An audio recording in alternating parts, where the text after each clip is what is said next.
శివార్లో పూజారి శవమై కనిపించాడు. No doubt అది ముమ్మాటికి హత్యే. కానీ ఎవరు చంపారు, ఎందుకు చంపారన్నది మిస్టరీగా మారింది. హత్య చేసిన నిందితులు తమ ఆనవాళ్లు దొరకకుండా జాగ్రత్తలు తీసుకున్నారు. కానీ సీన్లోకి పోలీసులు ఎంట్రీ ఇచ్చాక అసలు కథ వెలుగులోకొచ్చింది. ఇంతకీ పూజారిని నిందితులు ఎందుకు చంపారు? సుపారీ ఇచ్చి చంపేసే అంత పగ, ప్రతీకారాలు వాళ్ళ మధ్య ఏమున్నాయి? నల్గొండ జిల్లా అడవిదేవులపల్లి బౌద్ధమగుళ్ల ప్రాంతమిది. ఇక్కడ జరిగిన ఓ హత్య స్థానికుల్ని ఉలిక్కిపడేలా చేసింది. హతుడు సపావట్ రూప్ సింగ్ గా గుర్తించారు. కానీ చంపింది మాత్రం ఎవరన్నది అంతుపట్టకుండా మారింది. సీన్లోకి ఎంటర్ అయిన పోలీసులు తమదైన స్టైల్లో కూపీలాగి నిందితుల్ని కటకటాల వెనక్కి నెట్టారు. ఇంతకీ ఏం జరిగింది? రూప్ సింగ్ ను కిరాతకంగా చంపడం వెనుక రీజన్ ఏంటి? బాలాజీనగర్ తండాకు చెందిన రూప్ సింగ్ పూజారి. ఇతనితో నేనావత్ భాస్కర్ కి అటవీ భూముల సాగు విషయంలో తగాదాలున్నాయి. అప్పటి నుంచి రూప్ సింగ్ ను చంపాలని కక్ష కట్టాడు భాస్కర్. మొల్కచెర్లకు చెందిన తన స్నేహితుడైన ఆటో డ్రైవర్ కబ్బయ్యను ఆశ్రయించాడు. వీళ్ళిద్దరూ కలిసి ఓ హత్య కేసులో నిందితుడైన కోట సైదుల్ని సంప్రదించారు. రూప్ సింగ్ ను హత్య చేసేందుకు 1,20,000కు డీల్ కుదుర్చుకున్నారు. ఇందులో భాగంగా 50,000 అడ్వాన్స్ చెల్లించారు. వ్యూహంలో భాగంగా రూప్ సింగ్ ను ఆశ్రయించాడు సైదులు.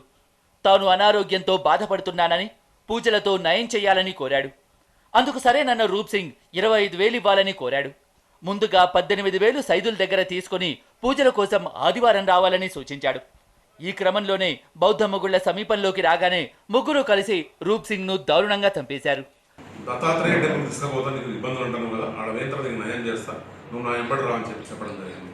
సో దాన్ని అడ్వాంటేజ్ తీసుకొని మృతుడు వాళ్ళు ఇన్వైట్ చేసాడు. చేయగానే ఈ అడవిదేవపల్లికి రాగానే ఈ కోట సైదులను మోటార్ సైకిల్ ఎక్కించుకొని ఆ టైల్ పాండ దగ్గర పోవడం జరిగింది. ఆ టైల్ పాండ పోయిన తర్వాత ఈ మిగతా ముద్దాలు ఇద్దరు కూడా ఏదో కాంటాక్ట్లో ఉన్నారు కోట సైదులతో ఉండి ఆయన బ్యాగ్ పిలిపించుకున్నాం.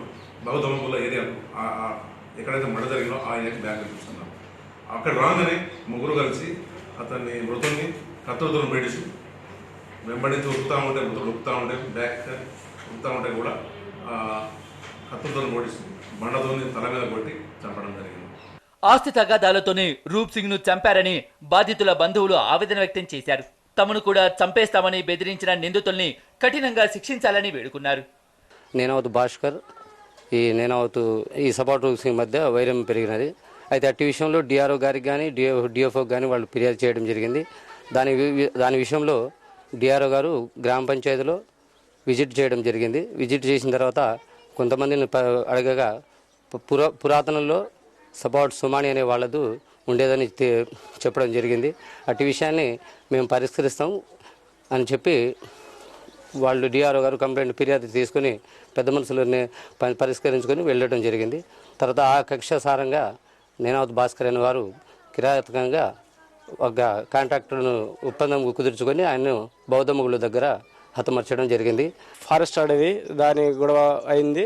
దాని వలన మాదే అని తేలింది సోమాని నాయక్ అని. దాని తర్వాత కూడా వాళ్ళు ఇంకా అతను దాంతో కక్ష కట్టుకొని ఇట్లా 3-4 మంత్స్ ప్లాన్ చేసి అట్లా పూజారి మా నాన్న యాక్చువల్లీ అయితే దేవుని దగ్గర పోతుంటే మధ్యలో బౌద్ధమగుళ్ళ దగ్గర అక్కడ ఇది చేయడం జరిగింది, నరికేయడం జరిగింది. దాన్ని ఇంకా 3 మెంబర్స్ ఇంకా మమ్మల్ని చంపాలని, మా పెదనాన్న కొడుకులు మేము ఉన్నాం, ఇంకా మమ్మల్ని కూడా చంపాలని వాళ్ళు ప్లాన్ చేయడం మాకు తెలిసింది. మళ్ళీ వాళ్ళని కూడా వాళ్ళకు బాగా శిక్ష ఇవ్వాలని. భూ తగాదాలతో జరిగిన ఈ హత్య తండావాసుల్ని భయభ్రాంతులకు గురిచేసింది.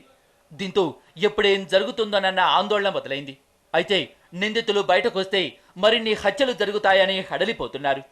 పోలీసులే సరైన జాగ్రత్తలు తీసుకోవాలని విజ్ఞప్తి చేస్తున్నారు స్థానికులు.